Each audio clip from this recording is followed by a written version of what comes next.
ready. You want to let this training forum go by first? Nope. Okay. Okay, so today is October 15th, 2016. My name is Karita Brown, and I'm here to do a very special oral history interview in San Antonio, Texas. And I'll go ahead and let my interviewee introduce himself. My name is Eugene Coleman, Sr. I was born in 19 and tell me more when I was born. I forgot when I was born. February 3rd, 1921, Ennis, Texas. Is that about all you want from me now? Yeah, so Ennis, Texas? Ennis, Texas, that's a little town out from Dallas, Texas. Interesting. 35 miles south of Dallas. And tell me, are your parents from there? Where's your people from? They're from that area also. Okay. Can you tell us a little bit about how you and your family got to San Antonio? Well, I was, how did we get to San Antonio? How did I get to San Antonio? Well, I was drafted in the service, and I was sent to San Antonio, Texas. So you spent your childhood in Ennis? In Ennis, right. Okay. Up until 1942, 43, after Pearl Harbor. Oh, good. Well, let's start there. Can you tell us a little bit about your community that you grew up in Ennis, Texas, and a little bit about your childhood there? All right, let me see what I want to talk about in Ennis, Texas. Well, it was a railroad town, and I think Ennis was a little bit different from the average city throughout the United States, because I think we had integration there that we had nowhere in the United States, really. And because this is why we had that. It was a railroad town. You heard of SP station? No. Never heard of SP train? No. Well, that we assembled SP train right there in Ennis, Texas. And this was it was actually assembled by predominantly whites. They went on a strike. When they went on this strike, the blacks took over this assembly plan of assembling these unions. If you notice down here on SP, what's the name of the place down there? SP station? SP means Southern Pacific now. There's a train station. It's a train there. And my brother actually helped assemble that, and he drove that plane. He drove that engine down here and placed it down there at St. Paul Square. So after that, we took over the assembly plant, and when I say we took it over. Blacks ran the whole 9 yards. What happened to the white laborers? Well, they won't strike, and they were just left out. And so as a result of that, we just had, financially we were pretty well in control of that town, because we control money, and that's what this world operates on who got that money. And I don't care what your color is. If you got that money, you got a little power. So that's why we were a little bit different there. And we just happened to, so much so that we elected the first black chief of police in the South. You can look it up on your computer there. His name was Kato, Raymond Kato Coleman. A member of your family?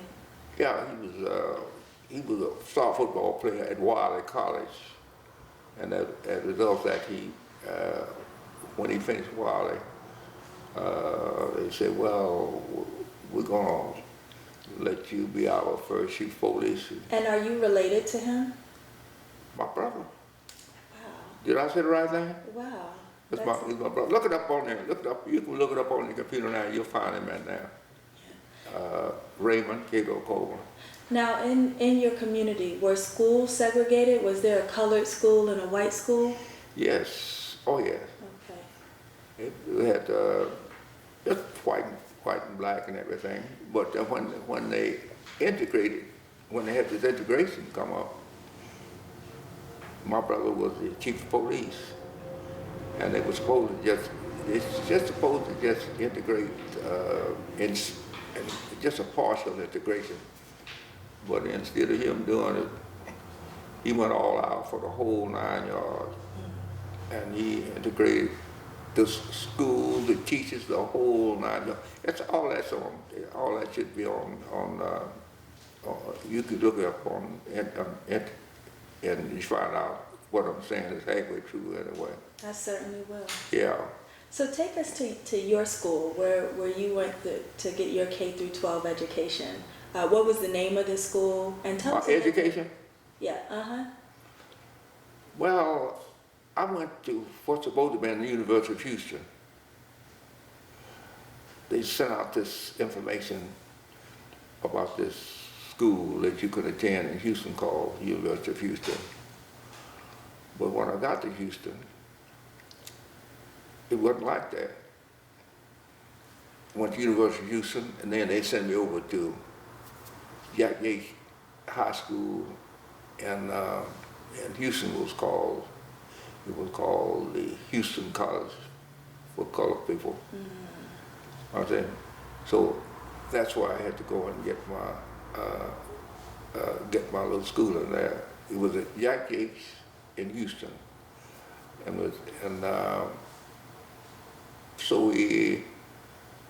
so I was stuck there with it. Because I wasn't that smart anyway, I guess I probably couldn't have made it out of the University of Houston anyway. But anyway, that's how I got stuck there with. And later on, they organized a black college out of Houston. Now, what about your early education, your elementary school? What was the name of that school? Ennis Colored High School. Can you tell us a little bit about that school and maybe one or two of your teachers? Well, during that time,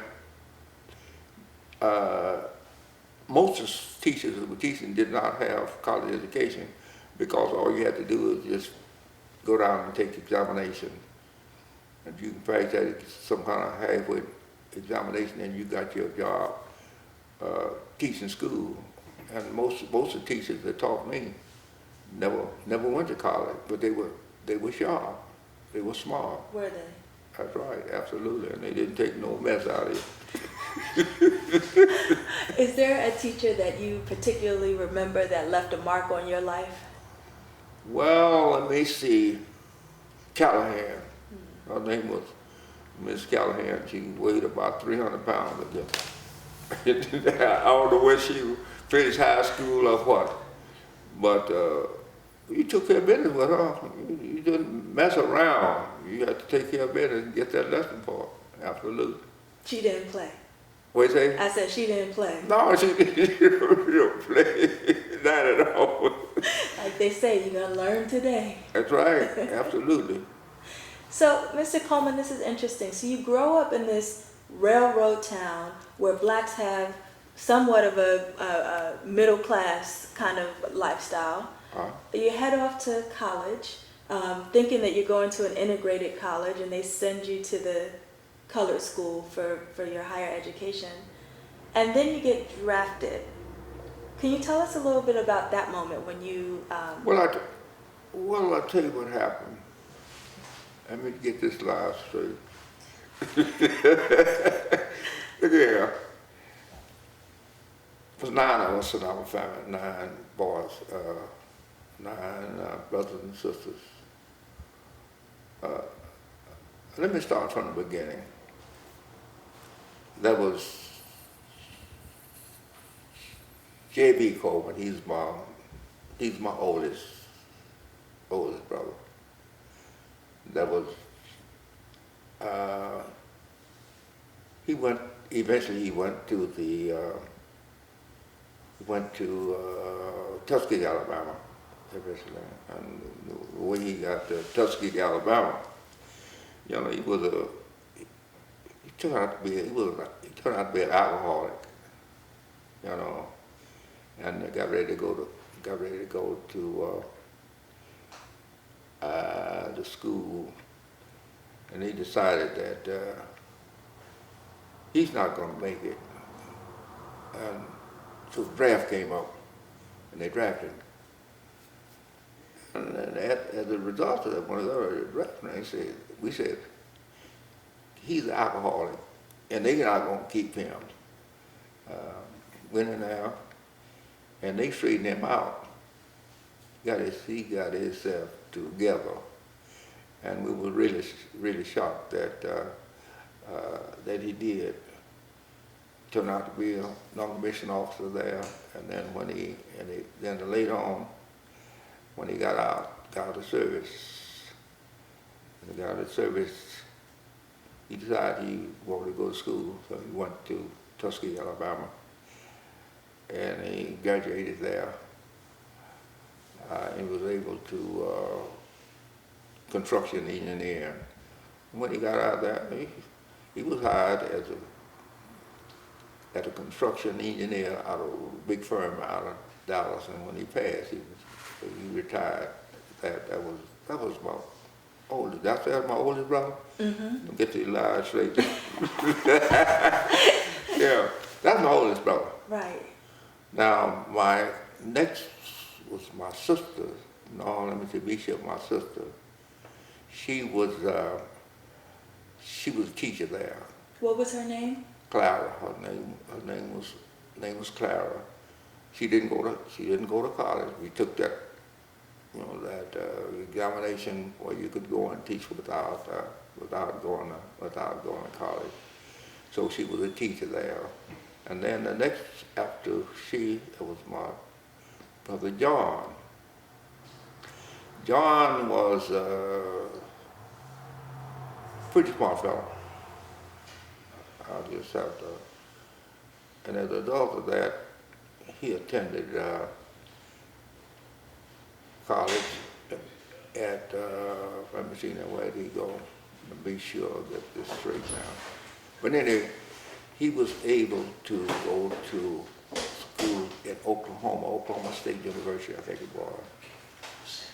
And when he went to Oklahoma State University, he decided he wanted to be a minister. And so he did. And as a result of that, he actually graduated there. And when he graduated there, he decided he wanted to further his education, so he went to Bishop College. Mm-hmm. Let me see, Bishop, be sure. No, Bishop, be sure. Dallas. There's a college out of Dallas that he went to, and he went there and integrated that college in Dallas. SMU. Mm-hmm. Yep, Southern Methodist University. Southern Methodist University. Yep. And he was one of those that were protesting. Mm-hmm. And he went on and got that all squared away. But then later on, he was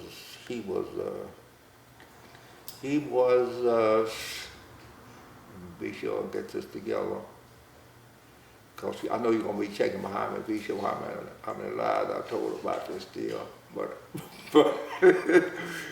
anyway, he went back to university in Oklahoma and got his PhD. Mm. In what? Theology? Theology. And then he was hired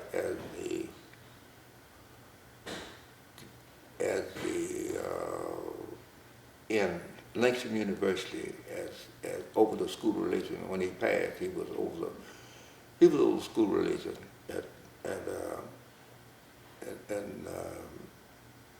Oklahoma. So that was John. And see, now that was another one called, next to him was called Charles. Charles went to school at college in Tyler. And when he finished at school in Tyler, he decided that he wanted to be an attorney. didn't want to be an attorney. And he couldn't study law in Texas then. Mm. You know that? Because he was black? Because he was black. Nowhere in the state of Texas could a black Nowhere person. in the city of Texas.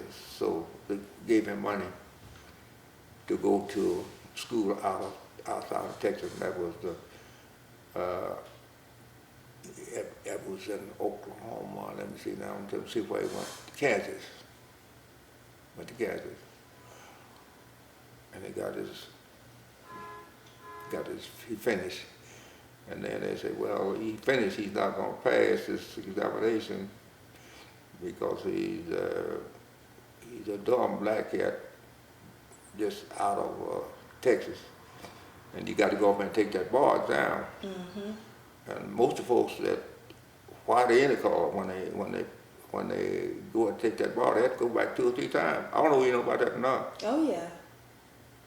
We went back and passed the first time, just like that, you know. So that took care of, I pretty well took care of him, I guess. Anything else we need to talk about him? But he passed the bar, so he decided, and he had offers to go practice law anywhere. Just really wanted young, but he decided he wanted to go back to Tyler, where he could help folks that really needed help. Excellent. And he went there, and of course he passed there in Tyler. But that's what he wanted to do, and he spent the rest of his life helping you color folk. Yeah. Yeah, so that was Charles. And now we're back down to Anthony. Anthony was worked for the railroad. He was one that I told you he worked for the railroad, and he assembled these The engines. These engines, stuff like that. So that took care of him. And then next was me, I guess. Well, let me see. Folks see what kind of lies I can tell about me there. I spent most of my time helping to get my older brother, the minister. Right. And then to help him get his education, keep him in school. And that was, then we took, let me see, I'm gonna be sure to get this together right now. All right. Anyway, be sure, this is Anthony, Kato. Let me see now. Let me get back where I was, keep myself halfway on track. Now, there was Eugene Coleman. I'm gonna be sure I'm right on that. Eugene was the next in line, I believe. But she was the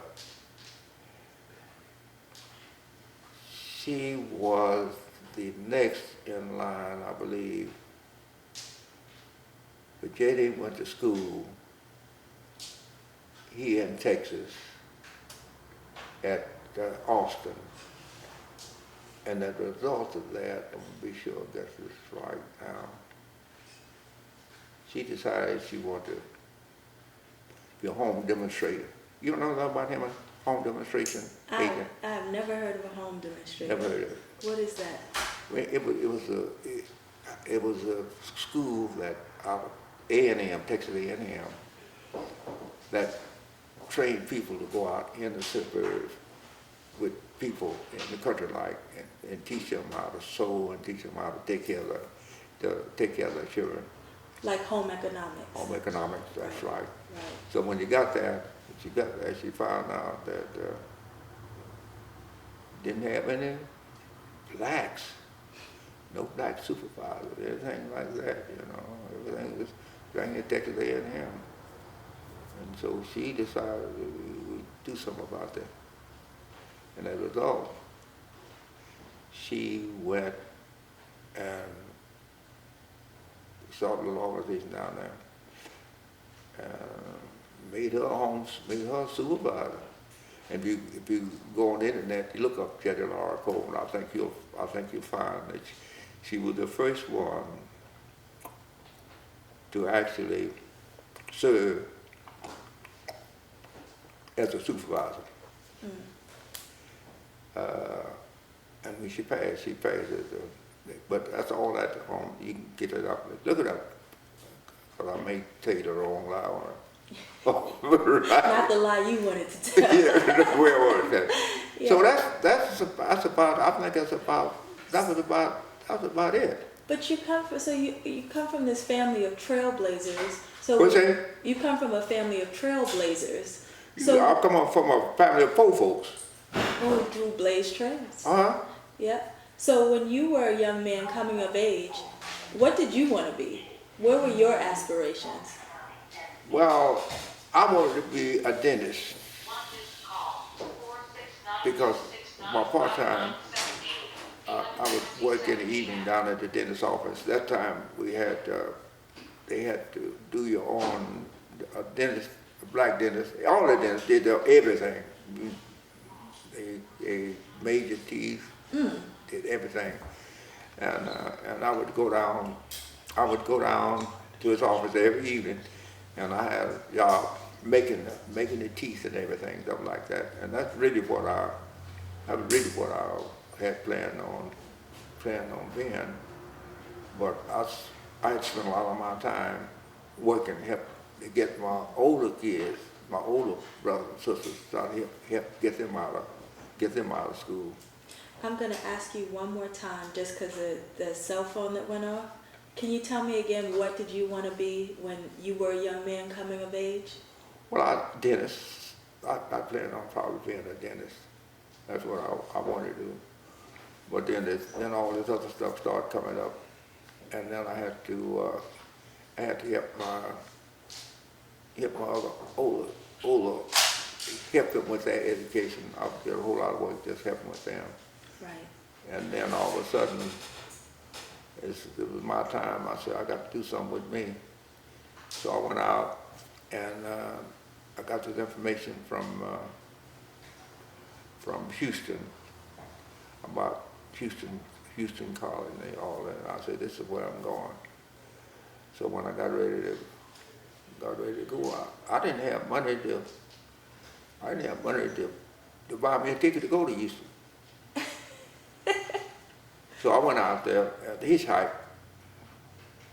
Went out there and started hitchhiking down there. I don't know what I was thinking about. That's so dangerous. I didn't think about it. I didn't think about it at all. I was out there going hitchhike down there. And then when I get ready, here come this man, a white man there, had a cafe there. Hey, boy, you want a job? What? She says, I need a dishwasher. I was just off from where I was there hitchhiking. I said, okay, let's go. And I stopped and went there and got me a job there, and raised myself enough money to get to Houston. So I went on. I don't know what I was thinking about, but I'm in Houston now. I don't have any money. Don't have where to stay. Look here.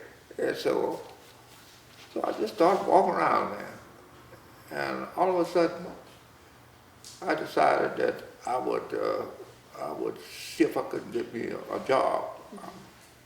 So I went to a place there called Emily's Barbecue, Houston and Darwin.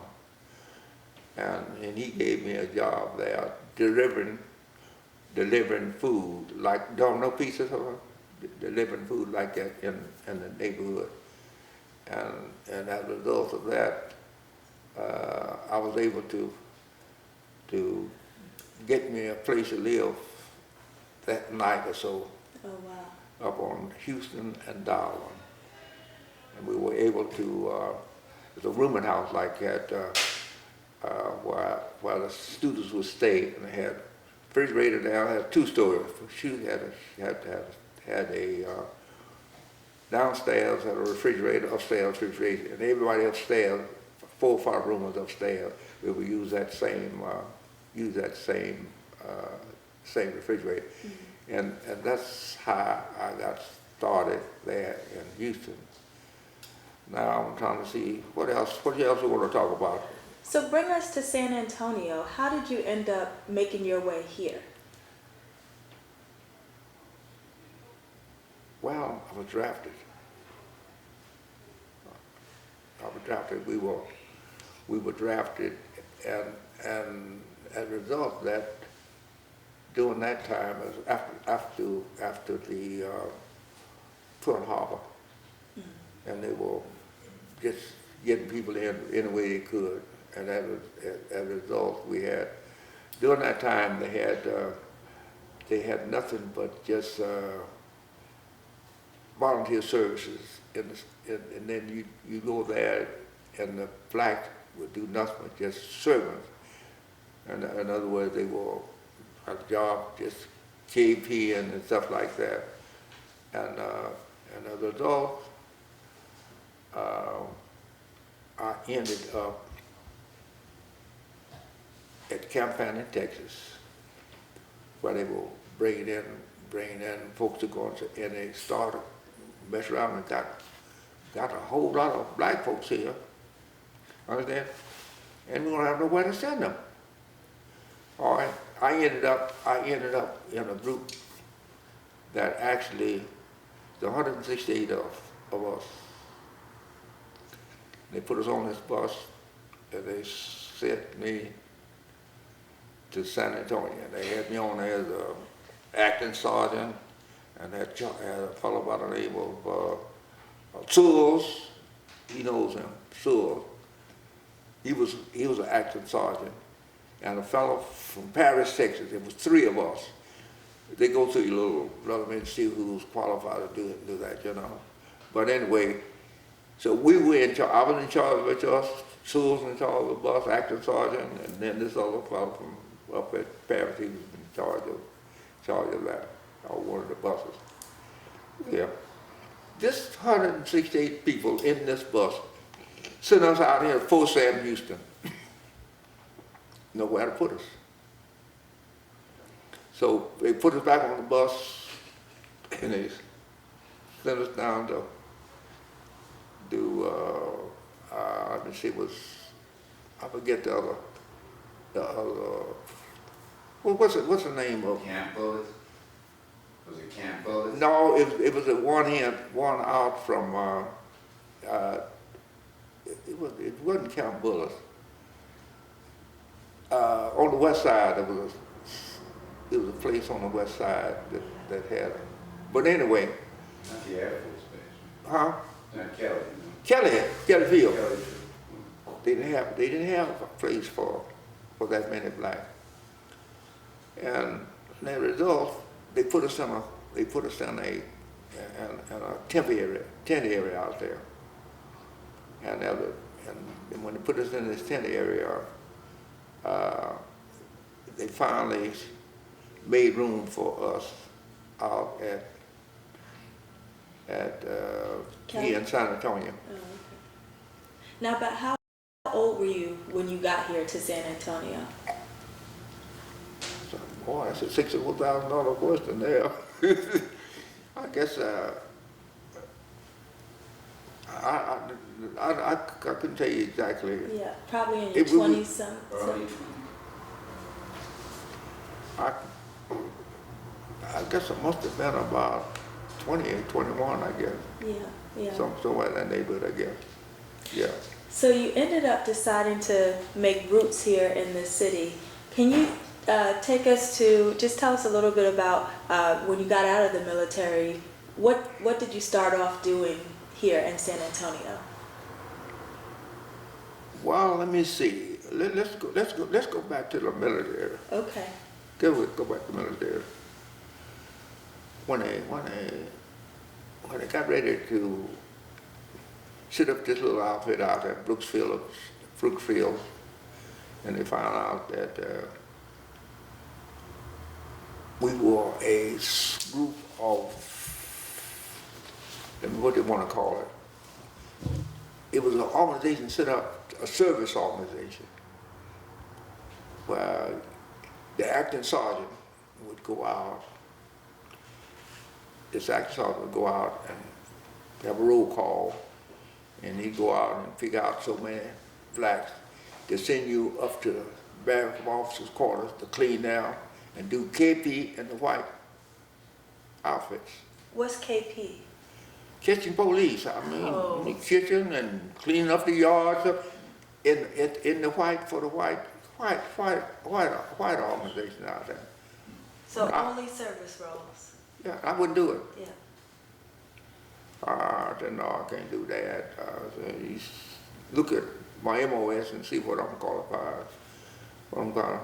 So they helped me off the side there, and I just couldn't quite do that. Why not? What about doing that? Just Huh? why not? Why not? I didn't.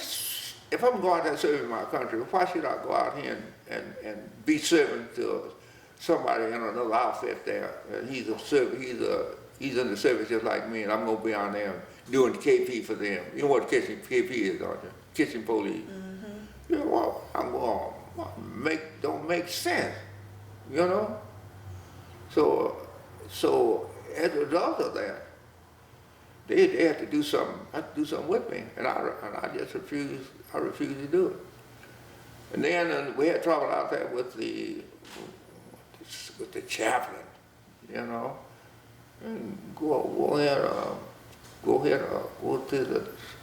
They're gonna tell me that I can't go to church on a Sunday morning unless I go to a segregated service.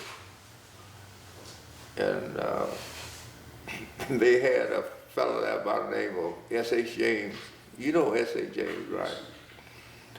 He was the chaplain for the blacks. And I noticed he was real nice to me. So he come out there and help me to try to get the blacks out to go to the service on Sunday morning. And come find out, they wouldn't let us go to the regular service, you know.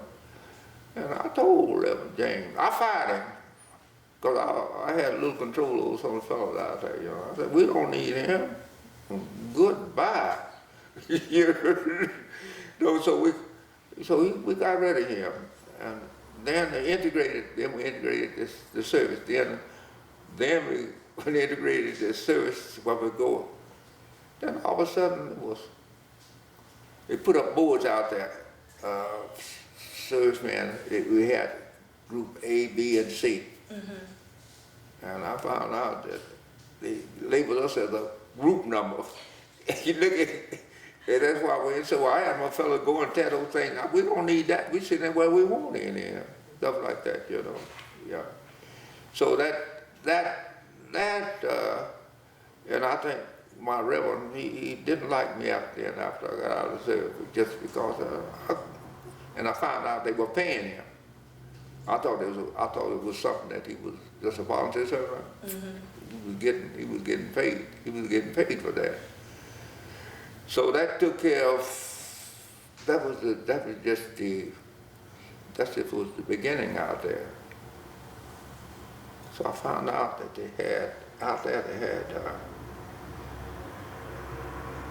they had money set aside for each one of those squadrons for different activities that you're supposed to be having out there. And I found out that they were just taking our money and just forgetting about us. So I demanded that if you're going to segregate us, give us our money. Mm-hmm. And let us go on and have our own little thing. You know what I'm saying? So they did that. See, they didn't have a non-commissioned office club. We didn't have a service club for us. Right. So we made them go on and give us a non-commissioned office club. And that's where we got in touch with a fellow by the name of the Keyhole. You have anything on? The keyhole? Yeah, the keyhole. Never. Well, you need to write that down. The keyhole. Don Abbott. Okay. Tell her what the keyhole was about. Explain. What was the keyhole? Huh? What was the keyhole? Kia was a club that integrated when you wasn't supposed to be integrating people. This sounds like there's a little backstory there. Huh? This sounds like there's a little backstory there. So this was a social space where whites and blacks would go and party. It was. Yeah. Would white women be there partying with black guys? That's right. Absolutely. Well, the city didn't like that. I'm sure they didn't. It didn't like it at all. And the way this got started, when I was maneuvering this thing out of Brooksville, well, this guy Don Abbott from Louisiana was working at Kelly Field, professional musician, and as a result of that, we asked him to come out and do some entertainment out at the non-commissioned officer club that we organized so that we would have a place for Indians. You're not going to let us go to your black non-commissioned officer club. We'll have our own.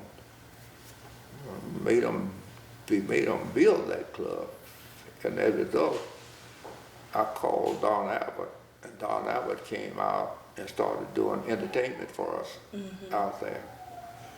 And when he started doing entertainment out there,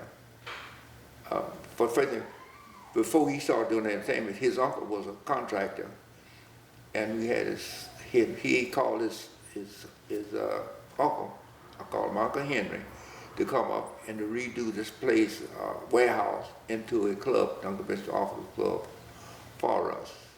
So as a result of that, we get together right now. He started doing shows there for us. And we were doing these shows out there for us. Then he decided that maybe I'll just do my own club in San Antonio. So then he opened up for club. Ritz Theater. You hear anything about the Ritz Theater? I heard about the Ritz Theater yesterday. Ritz Theater on the corner of Dakota. Is that Dakota? But anyway, he opened his club back there at the Ritz Theater.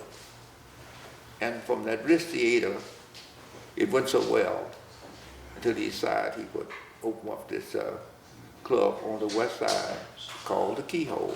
Right. And then he decided it's going to be for everybody. So we started, the white folks didn't like that. These white folks and blacks in there together drinking and socializing together, you know. And and he was bringing in, and he started bringing in first class entertainment. I don't know you, did you ever know the name of a person called Ann Henry? No. Write Ann Henry down. Who And is look Ann? it up. Look it up in your on the internet. Who is Ann Henry? Ann Henry is the first black that was actually in a sitcom in Hollywood. Look it up. Look her name up too. Look up Ann Henry. You got her name down? I sure do. Look her down there. See her? So they sent her here to take training at the Keyhole Club to get ready for this this program they're going to put on for the first integrated, and it calls the Kato. So go on and look that up. So she was there taking that training and everything. And then the white folks started coming in, the blacks and everybody, and then the police decided this ain't gonna work. So they just sent, so they decided just go out there and just close it up. They'd go out there and, for no reason whatsoever, and go out there and just start arresting people. I mean, it's unbelievable. When you talk about a club that had something like about maybe 300-400 people in there. They would go and lock the door, put buses out there. You know what I'm saying? It sounds like the Harlem Renaissance. Took him. Took and put everybody down there and put them in jail, including me with my camera, when I'm making pictures to show what they're doing. Right. Take my camera and tear it up and stuff like that. And I went to jail right along with them. And above some of those folks that they were carrying to jail. You ever heard of a fellow by the name of Duke Ellington? Oh yeah, absolutely. Duke Ellington came for a concert, and he went there for after party. Took him to jail along with him. Then you ever heard about King? You heard a fellow by the name of King Coleman? Yes. Took him along with. Yeah, and of course I'm in the middle of every time because I'm there with my camera making pictures and stuff like that. So that's the kind of stuff that that was actually going on. But he didn't give up. He waded through that mess. And he kept the keyhole going. That's right. Absolutely. Wow. And I'm with him because I got him. I figure I was part of getting him into all that to start with. Right. So anyway, look up Ann Henry and look up Eugenes Childhood. Eugenes Childhood was she was the first black. She was the first black to be in a type of kind of I don't know what you would call it, a weekly program on TV. Mm-hmm. So where were we now? Lost. So we were talking about when you left the military. How did you end up staying in San Antonio? Well, I tell you what happened.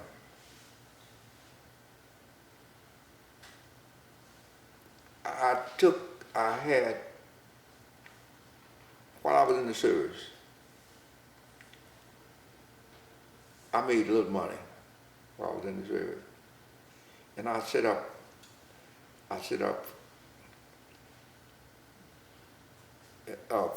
a business there in Ennis for some relatives of mine that needed a little help. And as a result of that, when I set them up for that, we were able to have the business going in Ennis. And I said, well, I don't have to. I'm gonna sit y'all up, and I set everything up, the whole 9 yards for that business, cleaning, pressing, tailoring. And I taught them the tailoring that I'd already been taught, and we got them started. So that was I'm trying to see now, be sure we got this squared away now. But then they were doing all right there, and then I started my little business. I built the first black studio. At that time, they would not serve. You couldn't go into a studio and get your picture made. In San Antonio? In San Antonio. You was there? Because you were black? Because you were black, that's right. They wouldn't take your picture. Wouldn't take it. That fellow at a studio called Studus, and write that down, Studus. And that was another studio, another company. I forget the other one. Well, there were two places. They had a Fox. Huh? They had a Fox studio back in. What's that? Fox. You remember the Fox? Yeah. Oh yeah. Oh yeah. FOX. That's right. That's right. And you could not. So as a result, I went on and built the first black studio down on on not Chestnut. But anyway, I built the first black studio so black would have a place where they could come in and have the picture. What was the name of the studio? Coleman Studio. Wow. Coleman Studio. Were you the photographer or you just owned the business? I was the photographer. Wow. That's right. Best in the West. Yeah. Wow. So then we got, I'm trying to, I've got so much junk I'm trying to talk about and try to keep it halfway straight. But anyway, then you want to talk about Ebony. You want to think about Ebony magazine? Yeah. I grew up on Ebony and Jet. You did, huh? Yes, I did. Well, again, I was a regional staffer of Ebony. You know, I was called a stringer. You know anything about a stringer? What does a screener do? See, they didn't have these system where you could send your news out, and they set up stringers in each town, a major, and took care of a different area, and I would collect all that information, do all the pictures, everything as a stringer in this area. I was in charge of San Antonio, Dallas, Houston. Anytime that was a major story or anything to be, I was the one that would call in to go in and do. Now, how did you get into the media industry in the first place? How to get into it? Yeah. Well, this is part of it. I think they're the one that really got me into it, because I think that's why that when they got ready to organize SNAP, GJ and Claude and a fellow by the name of Bernard Harris, what is his name now? Bernard Harris. Tell her who GJ is. Huh? GJ who? Give her his last name. What was GJ's last name? Sutton, right? Sutton. Okay. Make sure she- All right. Reverend Claude Black, right? Yeah. Now, what were we on? What's the last thing you asked me? We were talking about how you got into the media industry and how you started SNAP. All right. Then we wanted to get our news out. And the only way we could get any news out in the white papers, maybe over here while they may run a wedding or something like that, and they would run on the page with the white obituaries and stuff like that. You remember? Mm-hmm. So we didn't quite like that. That wasn't quite right. So Black GJ met with me down on Sycamore Street. We need a publication. We need something that we can get our message out, because we can't get any cooperation with the white paper. And that's how it. And then we got everything all squared away, and we had, I forget this guy's name was in, what you gonna call it? He said, well, since I'm with Ebony magazine, and I'm doing that picture. Said then they had Jet, you know. He said, well, we're gonna call it SNAP.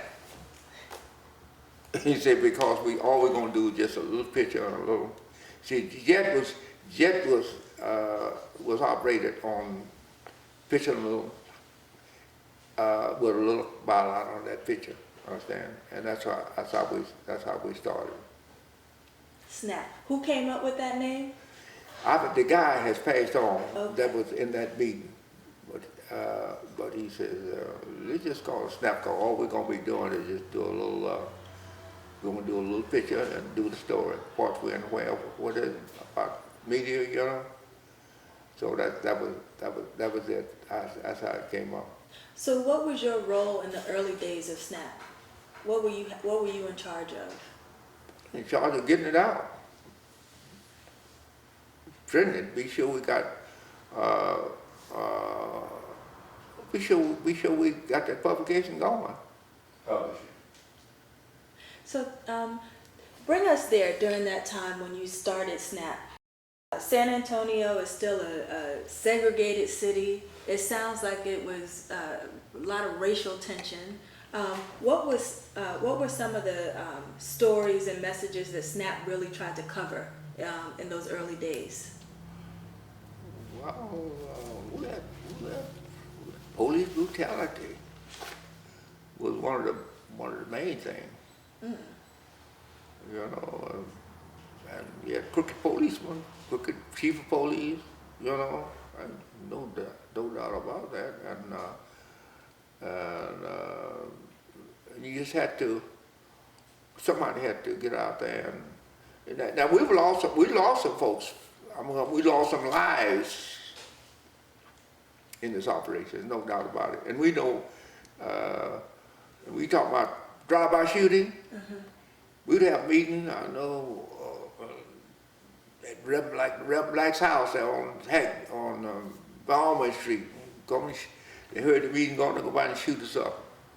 You know, and they set up meetings, dummy meetings, supposed to be at certain places. And we go to this place and find out, we found out we had to, in fact we had a bodyguard, a fellow named Jackson would be our bodyguard. Anytime we get ready to go somewhere in the white neighborhood, something like that for a meeting, we always take Jackson along with us as our bodyguard. He had to, he couldn't keep the pistol right, but he had to keep the pistol in his car all the time. Jackson was black? Black, that's right. He was ready to shoot up some white folks if he had Well, to. just to protect us. Interesting. You know, absolutely. So, did you ever get direct resistance from either the city or? What you say there? Did you ever get direct resistance for SNAP with people trying to shut down the paper? Yeah, they were part of it. Tell us a little bit about that. Well, first thing, we were not satisfied with an organization that wouldn't hire black. You got chief police, you don't go in there and you didn't see a secretary, you don't see anybody working inside. And Did we even have black police officers in San Antonio? look, we had something like about 4 or 5 black police officers. You know what I'm saying? They could not go down and change clothes there at the locker room there. They had to change clothes out the house and then drive down there and go to work, you know. So that's now we had, I know the real last encounter I had with the chief of police.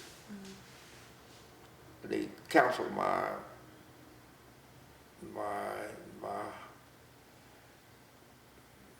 pass, press pass. And I called down about it, you know, what happened.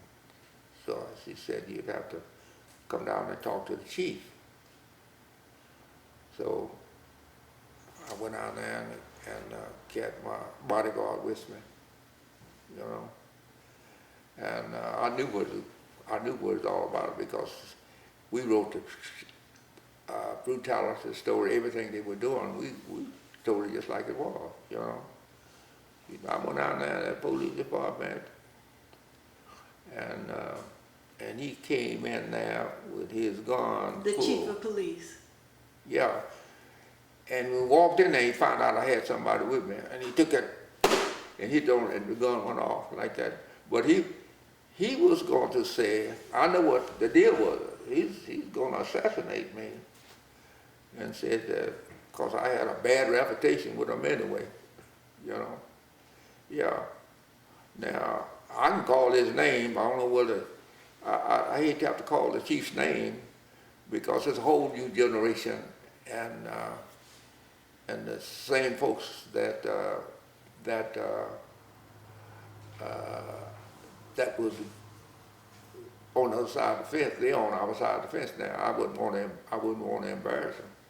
Well, that's your choice whether or not you'd like to reveal his name. I'd like to know, but you know, that's up to you. I don't know what you think about it, but I can give you his name and everything. Sure. But I don't think I don't think, but we'll talk about that. Okay. We'll talk about that. So, what happened when the gun went off? Did anybody get hit? No, nobody got hit. Nobody got hit. Nobody get hit on it. Interesting. That's right. And Take us to, what was the civil rights movement like here in the city of San Antonio? Was there a lot of, would you say, like black consciousness in the city in the 50s? Black what? Black consciousness. Were black folks organized and mobilizing during the civil rights movement here? yeah, but they were sold out by the blacks. What do you mean by that? Like this. Got NAACP. Right. Keep this, I get this straight now. They'll get money from the good white folk. When they have the banquet, 3/4 of the tables and things they sold for that banquet to raise money, you know where it came from. So they got to be very careful about the people that are, what the program and everything that's going on at that particular meeting. We can't do that because it's going to cut off our source of revenue for our anything. They honored me to come out to receive an award. And I'm out sitting up there waiting for my award, and they forget to call my name. I'm the only honor with. Mm. Understand? Now, they forgot to call your name? They didn't call my name. Right. All right, now, 2 years ago, they decided to honor me. And I told them, I said, this is not the first time I was honored, and I told them a story on it. I said, no, see, you forgot to call me, and I sent that plaque back to you. I said, it ain't worth 2 cents unless you get the glory, everything go with it. And then send it back to them, and I told them. And then they honored me up there with a fellow by the name of Bill Sinkins, Mm-hmm. Who decided that he's been doing all this stuff for us. Is Bill Sinkin a black man? No. A white man, okay. No. Okay. But he's gonna go out there and tell everybody that this is what he's doing out here for. And he I guess he's convinced the NAA, but he got a little money, mm-hmm. You know. And I'm sitting there, this is year for last, you know. And they sit me next to him, and I turned my chair the opposite. I backed him up. I didn't even speak to him the whole time that I was at Mr. that. Coleman. Look here. And I told him about it. And he told him all his lies about what he'd been doing in the black community and what he did to integrate the eating place, stuff like that. I said he told a big, bold-faced lie. I said he didn't do that. No. And then jump up here and tell you this stuff, and you act like you believe that he's been doing all that stuff.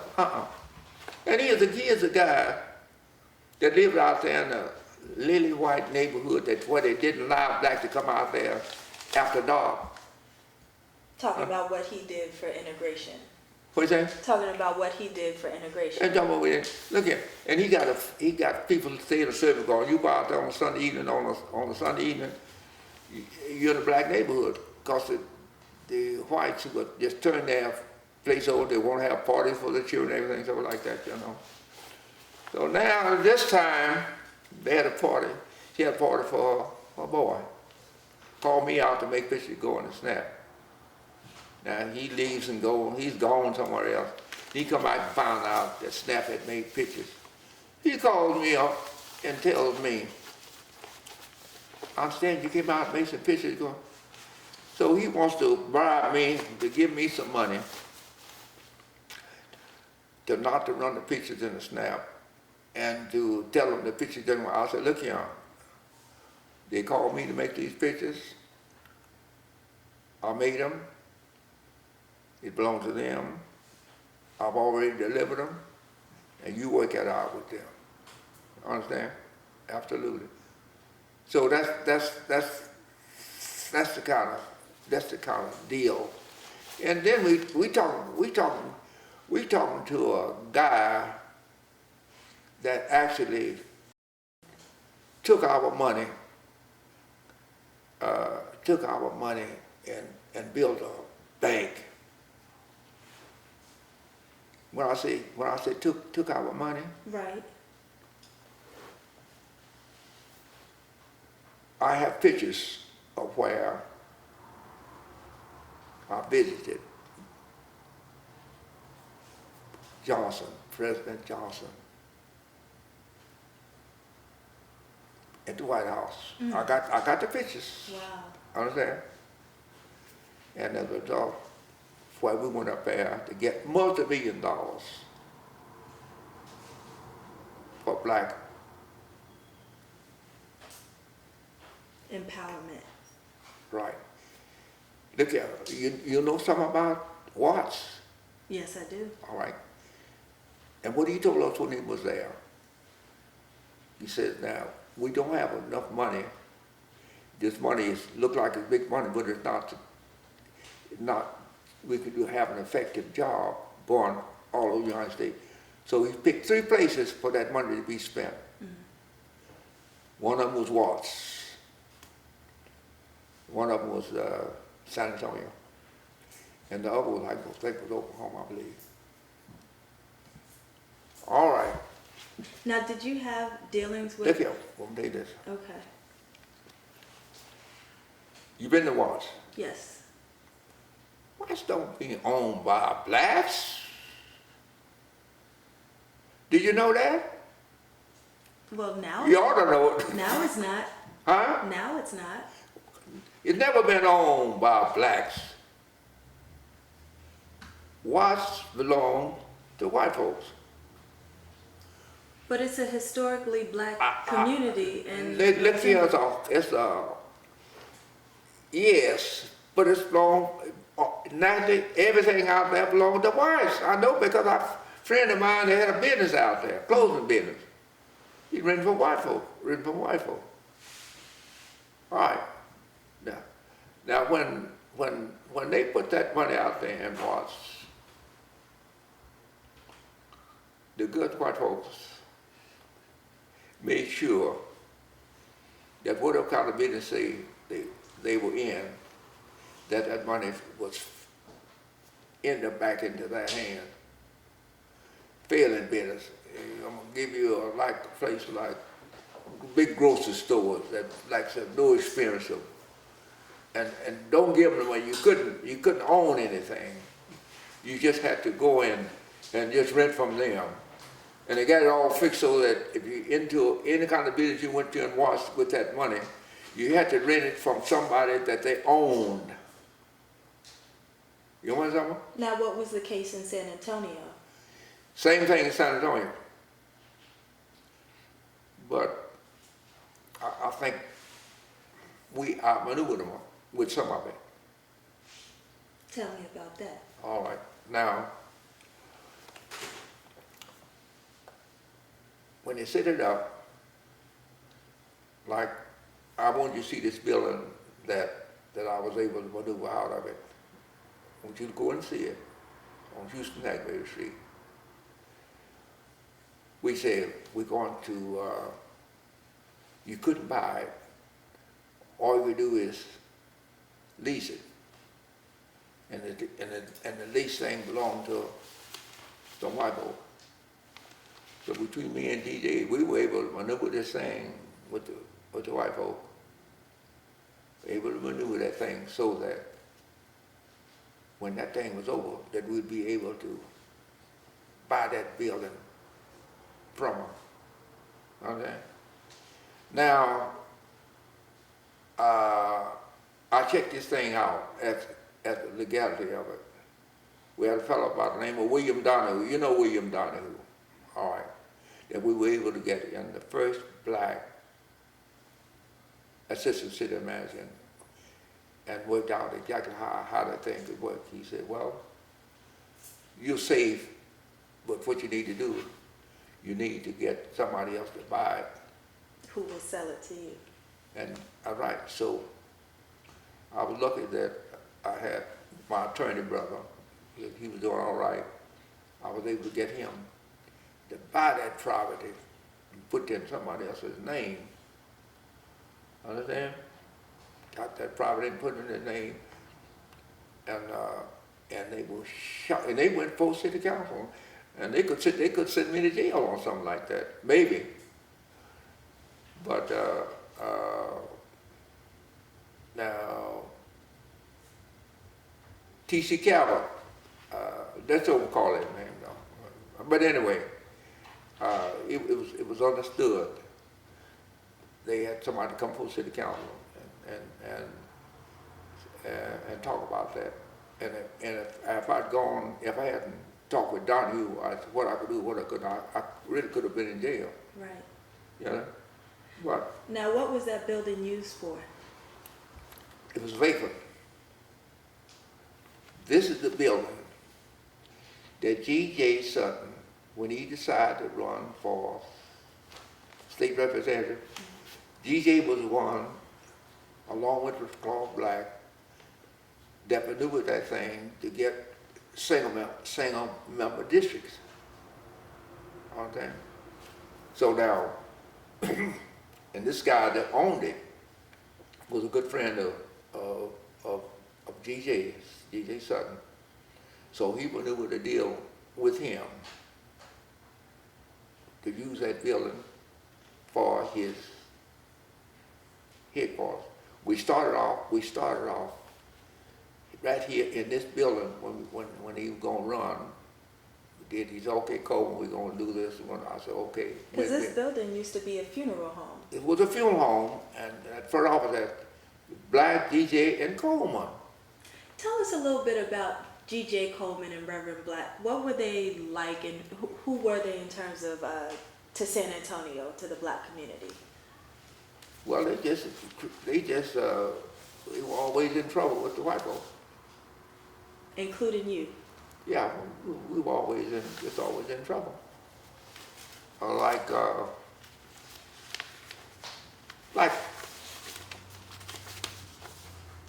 this. Mm-hmm. That says the Death Trap Countdown. Take a look at it. Take a good look at it. Yeah. Take it in your hand, look at it. I see these. Now this looks like this at a city council meeting. Yeah. What is this? What was this event? That's the city council during that time. Lily White, except one on the side there, the Chicana, Uncle Tom Chicana. Uh-huh. Yeah. You know what I'm talking about? Yeah. Controlled by McAllister, rich man McAllister, the mayor. Can you picture a place like San Antonio being controlled by an all-white city council? I sure can. Yes. See what I'm talking about? Yep. So we had to break that up.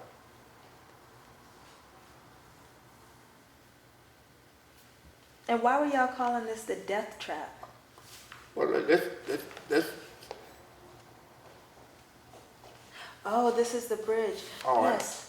So, Mr. Coleman, can you tell me a little bit about this story about the bridge?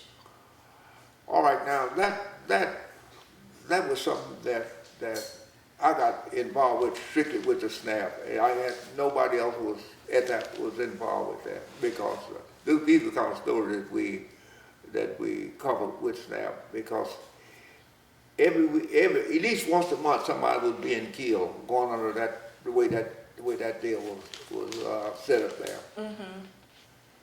So I said, well, it's time for us to do something about this. So we decided that we're going to have the city to do something about it. I want By to correcting that death trap. I want to read this little excerpt under the photo. What's that? I'm going to read this excerpt under the photo. It says, "How long will the city of San Antonio allow this Nebraska Street death trap to exist? This photo of the death trap will appear weekly in Snap as long as it stands. How long will this picture run in Snap? Only your city fathers can answer that question." All right. Well, we carried it on the front pages until they did. So you put the heat on the city council. And how long did it take, or did they ever decide to change this bridge? Yeah, oh yeah. Open it up. Open it fast.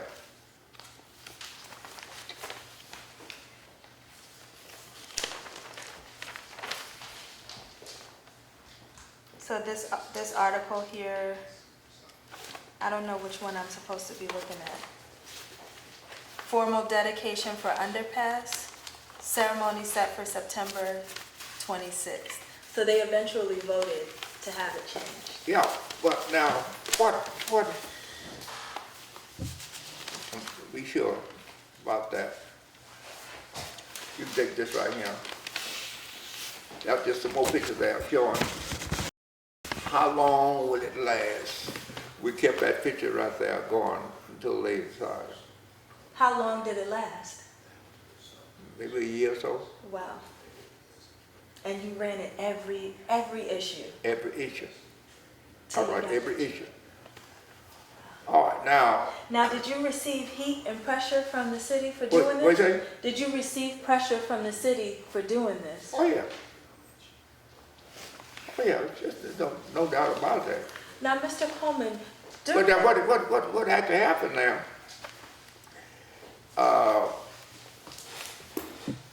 When we started that, it was strictly a snap.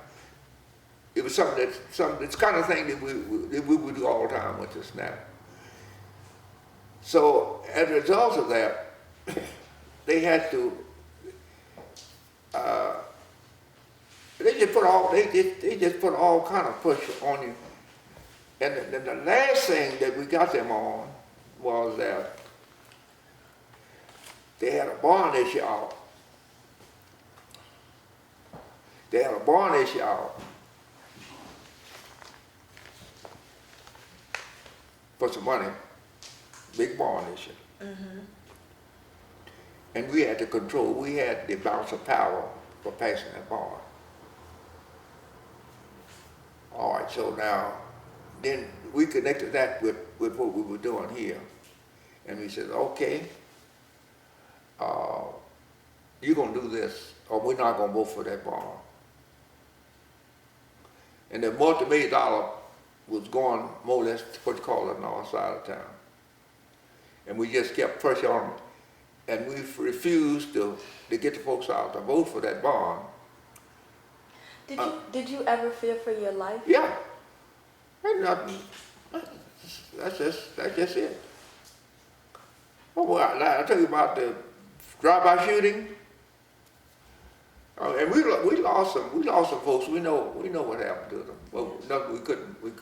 But you kept going. Why did you keep going? You got but one life to live, Yeah. and you got to live. You just got to try to make as much fun out as you can as you live it. So I'm looking at this photo right now. Can you tell me what's depicted here in this photograph? What right now?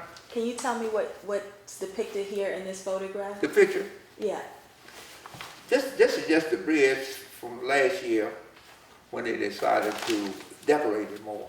Mm-hmm. Talk about the dedication. Why is that as it is today? They dedicated that because of that protest that eventually brought this about. Tell her about it. Yeah, it says they dedicated the bridge to you. To you. Can you tell us about that? Well, when it's time for dedication, Reverend Childhood decided they wanted to have a dedication of that bridge, and of course he went out front and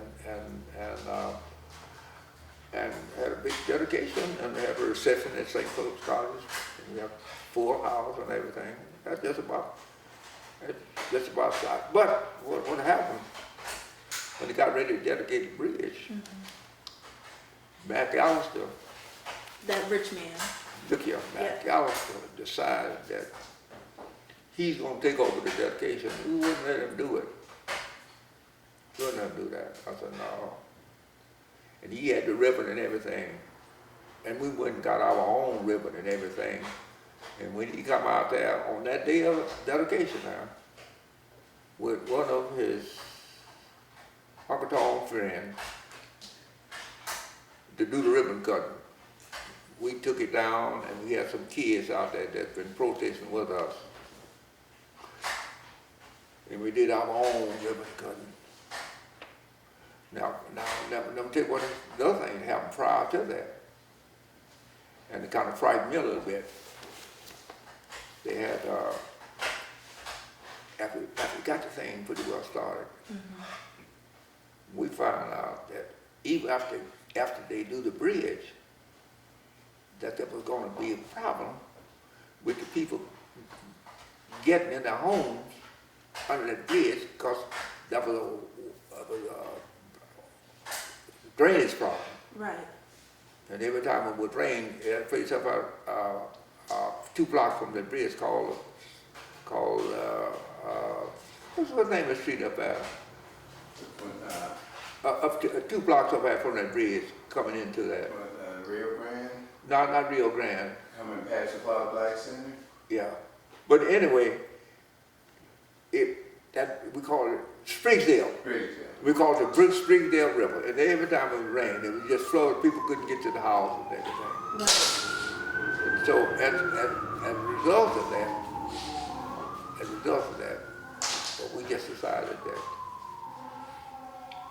we're not going to go along with you on this bridge yet, that you got to put this flood deal on this also.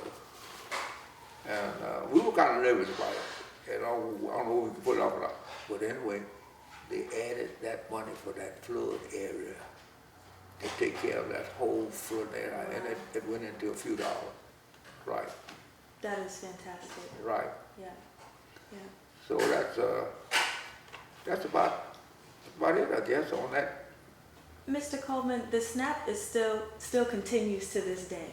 Can you tell us, in your heart, what is the mission of this publication, and what do you hope that it will do and has done for the city of San Antonio?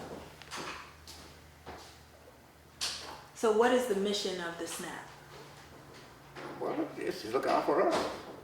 The only thing I can say is look, somebody's got to have a voice. And I think that's been our voice.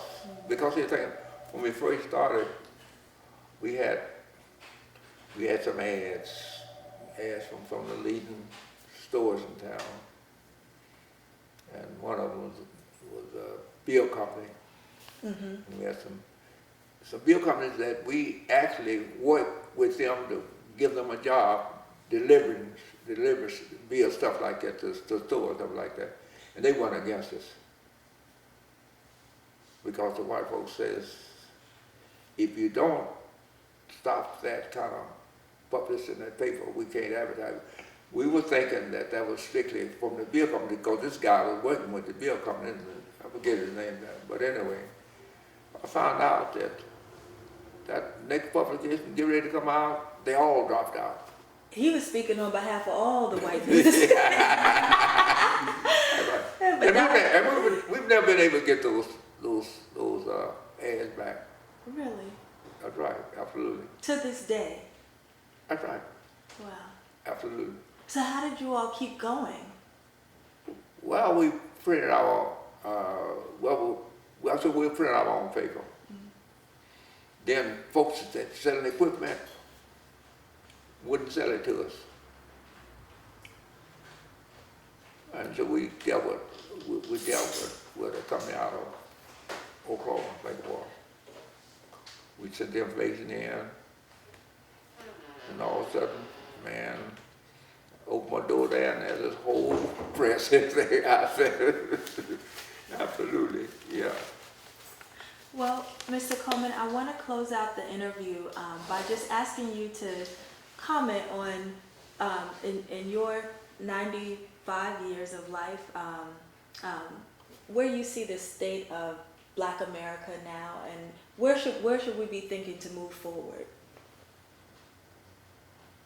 I can't you got me there. I hate to make a statement that I can't back up. Yeah.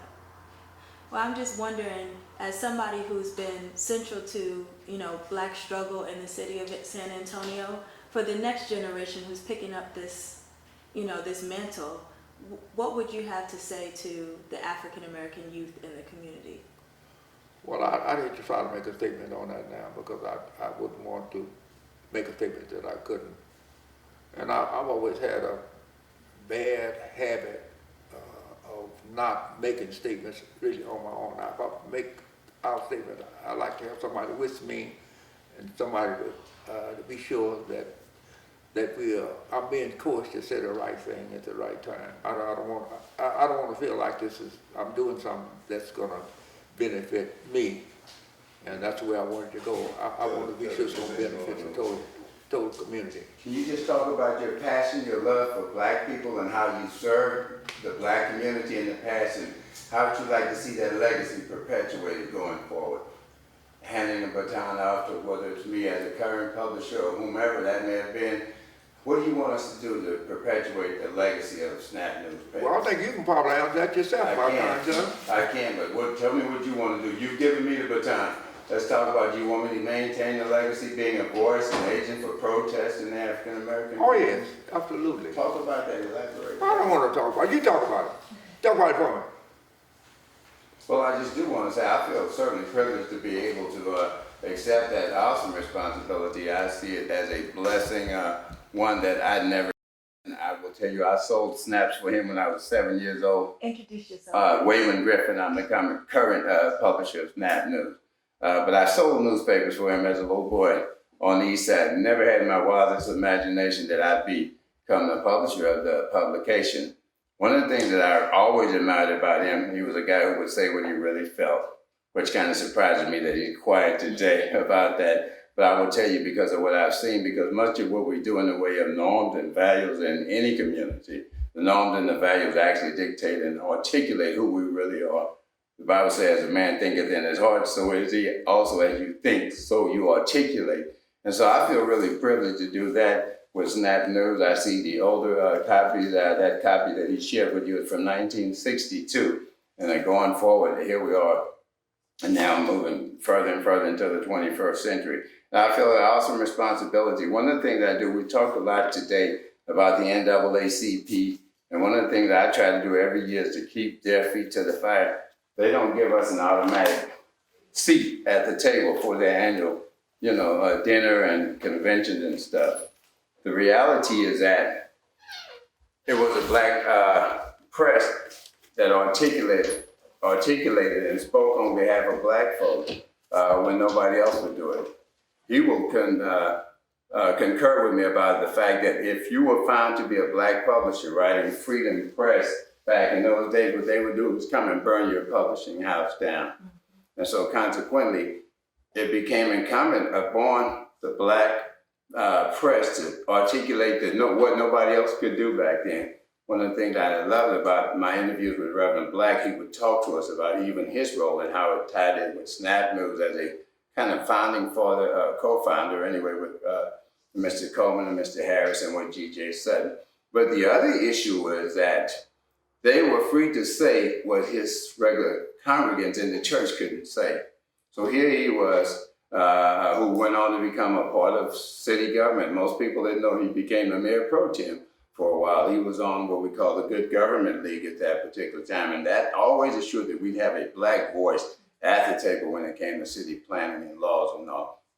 So consequently, I'm humbled and very, very privileged to be able to sit and squeeze all kind of information out of this guy. But what he wants, I need to tell him today, because you may not get a chance to tell the story. I may not get a chance to say this ever again. I appreciate the influence he's had in my life as a young boy, and the awesome gift, the beautiful benefit to be able to carry this great message on. Because again, when nobody else was telling our story, even as he's articulated when the NAACP wouldn't still tell the story. The black press has always been there. So that's all I have to Oh, say. thank you so much. Now, please give us your name, the year you were born, a brief introduction. I'm Wayman Griffin. I am a local resident of San Antonio, Texas, and I've already talked about my history early on in the business, even though I had no clue I would be able to do this as publisher. I was born in 1955. I am actually a federal employee. I'm bivocational.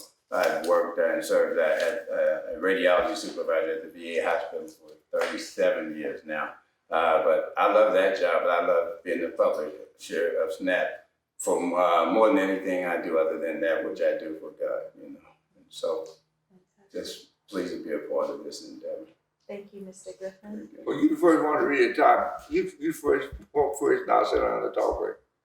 Really? I don't like to get out here and do all this talk. I like people to talk for me and let you be guided by their statements about me, rather than me begging, I'm this, I'm that. You know, I don't want. I've never been accused of doing stuff like that, and it's just late days in my life. I want to. Yeah. Well, I so appreciate you coming out and sharing with me the way that you did here. And the whole Hope House enterprise and everybody in this room we have all been rich and blessed by your presence. So thank you so much for coming to share your story with us. I have no problem with it. Yeah. No, not whatsoever. Yeah. So we'll go ahead and close out. Today is October 15th, 2016. My name is Karita Brown, and this has been an oral history interview with Mr. Eugene Coleman. I just hope I didn't embarrass him. Oh, you did fantastic. I loved it. It was great. I just want to be sure I'm telling the truth. No, you were so good. All right. Yeah. All right. I'm really telling you, you made my heart full. Before y'all disband, can I get a group shot? Actually, I want to go this way because I want to catch you guys and capture them in a photograph, and then I'd like for everybody in the room to maybe get where the lighting is real good. We'll get a shot for the newspaper in the next issue. So we'll all do as we're told. Yeah.